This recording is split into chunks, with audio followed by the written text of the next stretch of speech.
Naam, habari za jioni mtazamaji wa Channel 10 Plus popote pale ulipo, ni matumaini yangu umeshinda salama. Karibu kwenye taarifa yetu ya habari ya kutwa nzima leo kwa habari mbalimbali. Msomaji wako siku huu ni mimi Fatma Hassan, karibu. Rais wa Jamhuri ya Muungano wa Tanzania Mheshimiwa Dr. Samia Suluhu Hassan amesema ataunda chombo maalumu cha upelelezi ili kutambua waliopanga, kuratibu, kufadhili matukio yaliyotokea wakati na baada ya uchaguzi mkuu wa Oktoba 29 mwaka huu mwaka jana 2025 na kusababisha vifo, majeruhi na uharibifu wa mali za umma na binafsi. Tupate taarifa kamili.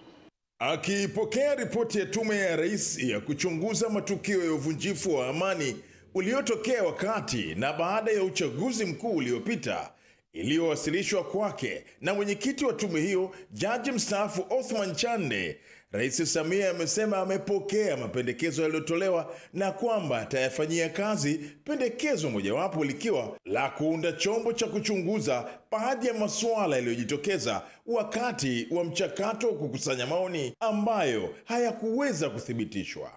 Kwa kuwa ripoti imebainisha kuwepo kwa viashiria vya jinai kuhusu matokeo yale, tutaunda kama nilivyosema chombo maalum cha upelelezi kwa maana criminal investigation kwa ajili ya kufanya kazi iliyopendekezwa na tume.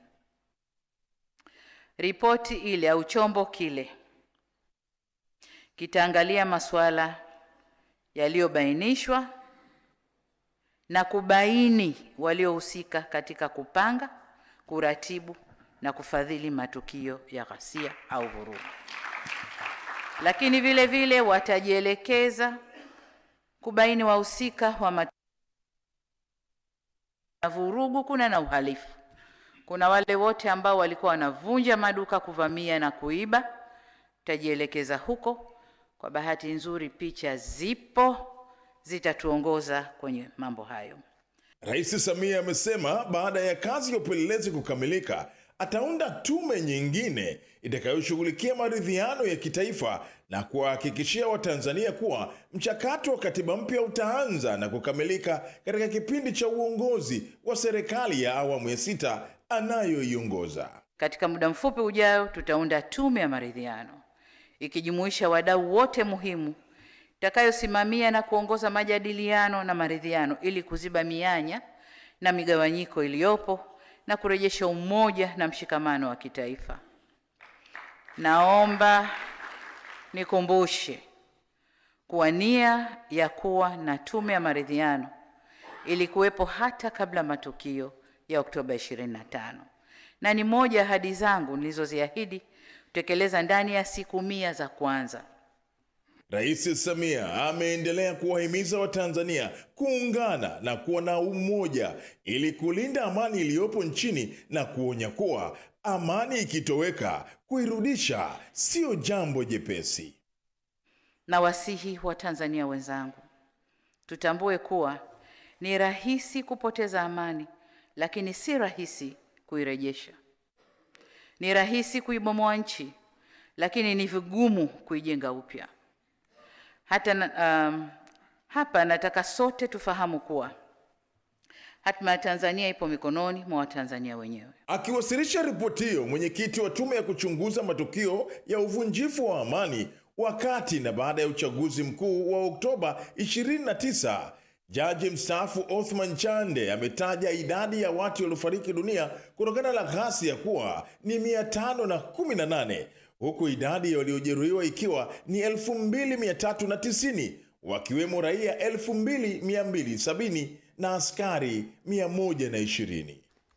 Imezingatia vyanzo vingi vya ushahidi, ushauri wa kitaalamu na taarifa, zikiwamo kutoka kwa wafiwa, waathirika, wahudumu wa afya mahospitalini. Imechambua taarifa kutoka Wizara ya Afya, vituo vya afya vya binafsi, ngazi ya taifa, mkoa na wilaya na maeneo mengine, na zile za hospitali binafsi.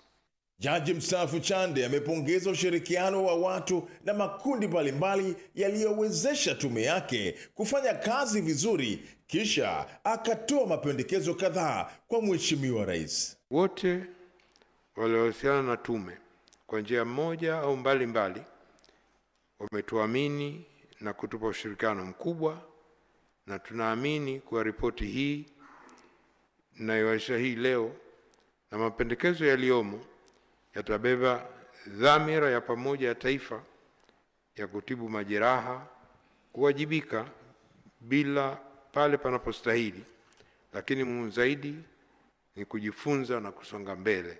Rais Samia aliunda tume hiyo Novemba 18, 2025 ikiwa na wajumbe 9 na kufanya kazi kwa siku 153 hadi ilipowasilisha ripoti yake hii leo. Salumu Mkambala, Channel 10 Plus.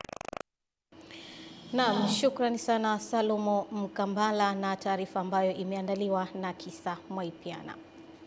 Mamlaka ya kudhibiti na kupambana na dawa za kulevya kanda ya Magharibi imeteketeza vibunda 546 sawa na kilo 166.71 za dawa za kulevya aina ya mirungi zilizokamatwa Februari 17 mwaka huu wilayani Igunga mkoani Tabora, huku watuhumiwa 4, wanawake 3 na mwanaume mmoja wakifikishwa kizimbani kwa tuhuma za kusafirisha dawa hizo.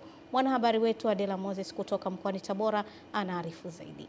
Maamuzi hayo ya utekelezaji wa dawa hizo yametolewa na mahakama ya wilaya ya Igunga chini ya kifungu cha 38 kifungu kidogo cha 2, cha 3 na cha 4 hadi cha 5 cha sheria ya kudhibiti na kupambana na dawa za kulevya sura ya 95 marejeo ya mwaka 2023 kufuatia ombi la upande wa Jamhuri katika kesi ya msingi ya uhujumu uchumi nambari 4764 ya mwaka 2026 waliofunguliwa washtakiwa hao 4, ambapo mawakili wa Jamhuri wakaiomba mahakama hii kuteketeza kielelezo hicho kwa kuwa kina madhara kwa mtunzaji na kinaharibika kila muda unavyozidi kwenda. Hata hivyo, baada ya washtakiwa kutokuwa na pingamizi juu ya maombi hayo, mahakama ikaridhia na kutoa maamuzi madogo ya kuteketeza kielelezo hicho, zoezi ambalo pia limeshuhudiwa na mkuu wa wilaya ya Igunga Bi Sauda Mtondo. Zoezi limeenda vizuri, tumefikia tamati, lakini iwe fundisho kwa wale waliofanya hivyo, lakini na wanaofikiria kufanya hivyo. Operesheni zetu endelevu, na maana wafahamu kabisa kwamba Igunga sio salama kwao.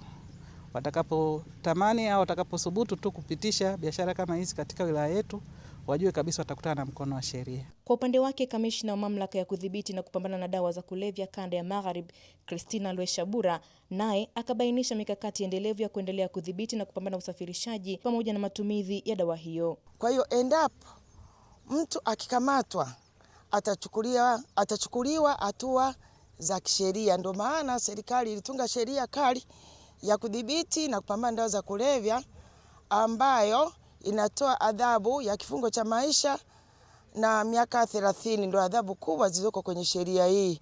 Kwa hiyo sasa wananchi watambue kwamba kujihusisha na dawa za kulevya hakulipi. Aidha, katika kesi ya msingi ya uhujumu uchumi washtakiwa ni Maige Kasawa Robi miaka 36, Nyanzala Josefu Marwa miaka 25, Mnungo Mabula Makoye miaka 38, Hamisa Athumani Huseni miaka 50, ambapo imeelezwa mahakamani hapa uchunguzi bado unaendelea na kesi hii itatajwa tena tarehe 6 mwezi wa 6 mwaka 2026, huku watuhumiwa wakirudishwa mahabusu wa kesi yao kukosa mzamana. Kutoka hapa mkoani Tabora, Adela Moses, Channel 10. Mtazamaji, tunaendelea na taarifa yetu ya habari kutoka hapa Channel 10 Plus. Umoja wa Ulaya umetangaza kuwa watatoa kiasi cha euro milioni 275 kama msaada wa kiutu kwa ajili ya watu wanaoishi katika maeneo yenye migogoro Afrika Magharibi na Afrika ya Kati. Mataifa yaliyotajwa kuwa yatapokea msaada huo ni yale yanayokabiliwa na mizozo, ukosefu mkubwa wa chakula na wimbi kubwa la wakimbizi, ambapo kwa upande wa Chad utapokea sehemu kubwa zaidi ya mgao huo ikiwa ni zaidi ya euro milioni 72 na euro milioni 75 zitatengwa kushughulikia migogoro mikubwa ya njaa huko Sahel ya Kati. Kwa upande wa Nigeria itapokea euro milioni 33 kutokana na kile Ulaya ilichokitaja kuwa mgogoro mbaya zaidi wa chakula katika miaka ya karibuni, huku nchi nyingine zitapokea fedha hizo ni Jamhuri ya Afrika ya Kati, Kameruni na Mauritania. Mataifa ya pwani ya Afrika Magharibi yakiwemo Benin, Ivory Coast, Ghana na Togo yatapokea pia sehemu ya msaada huo, kwani Ulaya imesema msaada wake unaonesha dhamira yake ya kukabiliana na hali mbaya ya kiutu barani Afrika.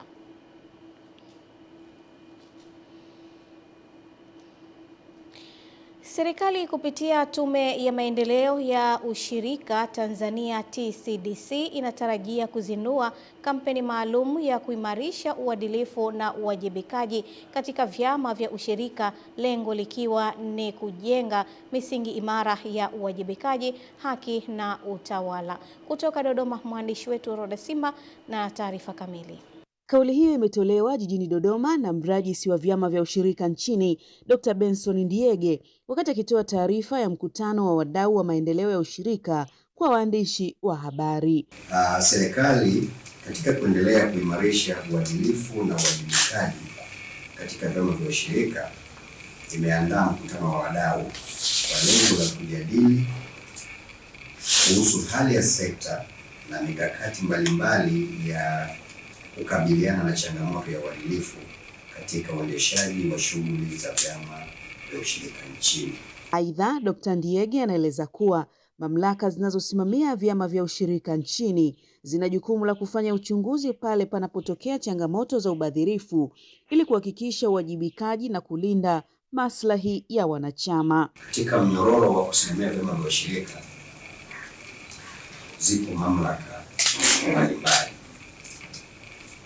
kwa sababu kwa mfano kwenye chama cha ushirika kama ikitokea kuna changamoto kwa mfano ya ubadhirifu au wizi au matumizi mabaya ya madaraka, sisi kama tume tutafanya uchunguzi, tutapata taarifa, lakini tukishapata taarifa, kama mnavyojua kama nchi tunazo mamlaka zingine ambazo pia zinahusika katika kuhakikisha kwamba zinachukua hatua. Uzinduzi wa kampeni hiyo unatarajiwa kuwa chachu ya mabadiliko chanya katika sekta ya ushirika nchini kwa kuongeza uwazi, nidhamu ya matumizi ya rasilimali na kuimarisha imani ya wanachama. Kutoka Dodoma, Roda Simba, Channel 10. Uingereza na Ufaransa zimeafikiana kuhusu mkataba mpya wa miaka mitatu unaolenga kukomesha uhamiaji haramu kwa njia ya mkondo wa bahari unaopita kati ya mataifa hayo, ikiwa ni tangazo hili limetolewa wakati Waziri Mkuu wa Uingereza Keir Starmer akikabiliwa na shinikizo la kisiasa la kudhibiti uhamiaji. Kulingana na taarifa iliyotolewa na pande zote, Ufaransa imeahidi kuongeza maafisa wa kuwadhibiti wahamiaji kwa zaidi ya 50% hadi kufikia maafisa 1400 ifikapo mwaka 2029, ambapo itatumia teknolojia zaidi ya ufuatiliaji kama droni na helikopta.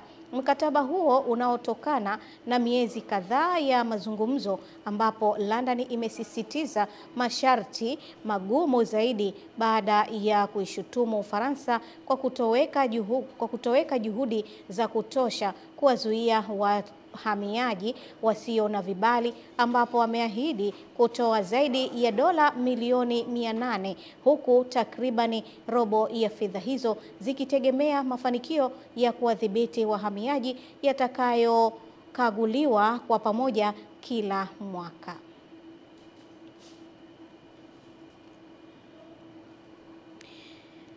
Serikali imetoa wito kwa taasisi zisizo za kiserikali nchini kufanya kazi kwa bidii huku zikizingatia sheria, kanuni na taratibu ili kuchangia kikamilifu utekelezaji wa Dira ya Taifa ya Maendeleo ya 2050. Tupate taarifa zaidi. Wito huo umetolewa na afisa maendeleo ya jamii wa mkoa wa Dar es Salaam, Given Shua, alipokuwa katika mafunzo maalum ya kuzijengea uwezo asasi hizo, akisisitiza kuwa mashirika hayo ni wadau muhimu wa serikali katika kuwafikia wananchi walioko kwenye maeneo yenye uhitaji mkubwa. Amesema ushirikiano kati ya serikali na asasi hizo unapaswa kuimarishwa zaidi ili kuhakikisha huduma za kijamii zinawafikia wananchi kwa ufanisi na kwa wakati, huku akisisitiza uwajibikaji na ufuataji wa miongozo kuwa kipaumbele. Naamini mashirika yasiyo ya kiserikali ni mkono wa pili wa serikali ambao unatekeleza majukumu yake kwa upana zaidi, na niahidi kwamba tutaendelea kushirikiana nikitumai na nyinyi mtafanya kazi kwa bidii, lakini pia mtazingatia taratibu, sheria na kanuni zote ambazo mashirika yasiyo ya kiserikali yanatakiwa kuzifuata. Kwa upande wa wawezeshaji wa mafunzo hayo, UNICEF pamoja na FCS wameeleza kuwa wana imani kubwa kwa mashirika hayo, wakisisitiza umuhimu wa kufanya kazi kwa weledi, kufuata sheria na kuhakikisha miradi inayotekelezwa inaleta matokeo chanya na endelevu, hususan katika maeneo yenye changamoto kubwa za kijamii. Hizi asasi za kiraia zitapata mentorship and coaching from experts ambao watawasaidia not just within the programming but towards implementation of their concept notes. And these interventions will support gender equality, ending violence against girls and boys and women, and also support ending teenage pregnancy. Sisi tunajikita sana na kuwawezesha watoto wa kike kuanzia level za shuleni, hasa kuepukana na masuala ya mimba na ndoa za utotoni, maana tunalenga at least kupunguza ama kuondokana nazo kabisa, kwa sababu tunafanya program ambazo zinawaelimisha juu ya masuala ya elimu ya afya uzazi. Mimi ni Witness Ngalawa na hii ni Channel 10 Plus. Mkuu wa wilaya ya Geita Hashim Komba ametembelea eneo la mgodi ulipo katika kata ya Nyakagomba na kuzungumza na wachimbaji wadogo wa dhahabu pamoja na mwekezaji katika eneo hilo na kusikiliza pande hizo mbili, lengo la kutatua mgogoro uliopo. Hayo yamejiri siku chache baada ya kituo hiki kuripoti malalamiko ya wachimbaji hao na kuiomba serikali kuingilia kati. Mwanahabari wetu Mrisho Sadiki anaarifu zaidi. Mgodi huo uliopo katika kitongoji cha Bwesule kata Nyakagomba wilayani Geita ulianza shughuli zake mwezi wa pili mwaka huu. Hata hivyo, mnamo tarehe 11 mwezi wa 4, wachimbaji hao walidai kuondolewa kupisha mmiliki halali mwenye leseni, jambo ambalo lilizua sintofahamu na malalamiko kutoka kwa wachimbaji hao. Walipaswa watuite tukae nao chini tuangalie gharama tulizowekeza, maana huwezi ukachimba duara bila kuwa na hela. Watu tumeweka bondi majumba yetu kule, au watu wameweka mashamba yao bondi. Leo hii unamfukuza, ile nyumba anairudisha vipi? Kufuatia hali hiyo, mkuu wa wilaya Geita Hashim Komba amefika katika eneo la mgodi huo kwa lengo la kusikiliza pande zote mbili. Eneo hili lililokuwa leseni ya utafiti, ili uchimbe lazima uwe na haki ya kisheria ya kupata nini? Madini. Ninarudia tena, tusiende kwenye maeneo ambayo hatuna leseni kwenda kufanya uwekezaji, kwani kwa kufanya hivyo wananchi wetu wanapata hasara. Awali wachimbaji hao wamedai kuwa wao ndio waligundua na kufanya utafiti wa madini katika eneo hilo. Hata hivyo, afisa madini mkazi wa mkoa wa kimadini Geita Samuel Shaw ametoa ufafanuzi kuhusu madai hayo na kueleza taratibu za kisheria zinazohusu umiliki wa maeneo ya uchimbaji. Tokea mtu anatoka Dar es Salaam anakuja kwamba yeye ndiye mwenye leseni ambayo imeikata wakati utafiti umeshafanyika, leseni ya shilingi 200,000. Inawezekanaje kuja kunitimua mimi, mtu ambaye nimewekeza zaidi ya milioni 50 kwa muda mfupi? Mtu yoyote yule anafanya kazi ya uchimbaji, ya uchenjuaji, ya biashara madini, ni lazima awe na leseni ya kufanya hiyo kazi. Maana yake ni kwamba we kama unafanya hizo shughuli hauna hiyo leseni, unakiuka sheria. Maeneo yote yenye leseni za utafiti yakashushwa hata kwenye ODC zetu, ili kwenye ngazi za kata huku wakawa wanajua Nyakagomba tuna maeneo 6 ya utafiti, eneo fulani, eneo fulani, eneo fulani, eneo fulani, wawaelimishe wananchi ili wasipate hasara kwenye maeneo yao. Kutoka Geita, mimi ni Mrisho Sadik. Asante sana Mrisho Sadik. Zaidi ya wafungwa 900 nchini Jamhuri ya Kidemokrasia ya Kongo wanasubiri adhabu ya kifo kulingana na takwimu kutoka kwa ripoti ya uchunguzi iliyochapishwa na mashirika kadhaa yanayopambana dhidi ya adhabu ya kifo nchini DRC, ambapo hukumu hiyo ilifutwa tangu mwaka 2024.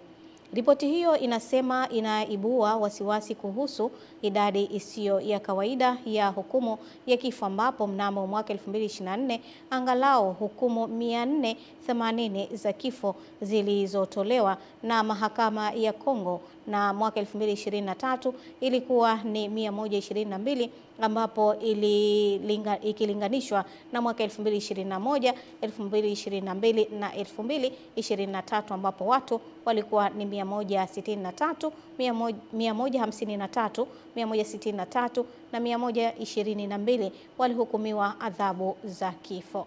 Hata hivyo, mashirika hayo yasiyo ya kiserikali yameonya kuhusu ukiukwaji wa baadhi ya taratibu za kimahakama uliosababisha hukumu hizi, yakibaini kwamba mabadiliko yaliyofanywa na mamlaka yamebadilisha adhabu ya kifo kuwa chombo cha mawasiliano ya kisiasa.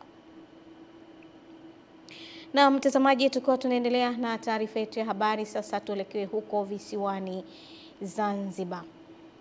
Mwakilishi wa Wawi Bakari Hamad Bakari ameiomba Wizara ya Elimu na Mafunzo ya Amali Zanzibar kuongeza idadi ya walimu katika skuli ya maandalizi ya Mtemani ili kuimarisha nguvu ya ufundishaji na kuboresha kiwango cha elimu kwa wanafunzi. Taarifa ya Masanja Mabula kutoka kisiwani Pemba inafafanua zaidi. Ngumza wakati wa makabidhiano ya skuli hiyo iliyojengwa kwa msaada wa mchango wake binafsi pamoja na shirika la kuhudumia watoto ulimwenguni UNICEF na kugharimu zaidi ya shilingi milioni 108. Mwakilishi wa jimbo la Wawi Mheshimiwa Bakari Hamad Bakari amesisitiza umuhimu wa Wizara ya Elimu kuongeza rasilimali watu katika skuli hiyo. Tuiombe Wizara ya Elimu kwamba kituo hichi tayari kimesha kuwepo.